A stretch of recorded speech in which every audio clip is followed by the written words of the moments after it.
Guys, এই শহরে হঠাৎ করে একটি ভয়ঙ্কর দৈত্য ঢুকে পড়ে। দৈত্যকে দেখে সবাই পালানোর চেষ্টা করে। এখানে কি হচ্ছে? আমি বলুম না, আমার শরম করে।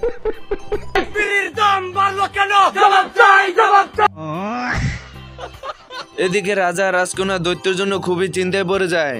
আর এদিকে এই বলদের 7টা মাছি মেরে নিজেকে পালোয়ান ভাবা শুরু করে দেয় এবং বাইরে গিয়ে নিজের বীরত্বের কথা সবাইকে বলতে শুরু করে দেয়। ওই ফকুনির বাচ্চারা, আমার জোতা ছিঁড়ছে কাটা। ঘুমের মাথালে উড়ে কয় বাবা গাঁজা খাবা। আমি বিশ্বাস করি না।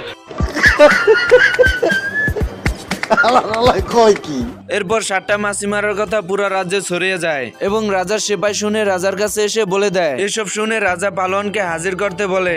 আমার মনে হইতাছে আপনি মানুষ না। অবশ্যই মানুষ, আল্লাহর সৃষ্টির শ্রেষ্ঠ জীব।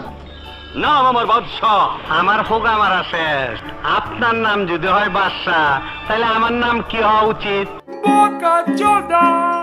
আচ্ছা বন্ধুরা, ভিডিওটি ভালো লাগলে লাইক শেয়ার করে দিবেন আর দ্বিতীয় পার্ট দেখতে চাইলে অবশ্যই কমেন্ট বক্সে জানাবেন। আমার চ্যাটার মাল।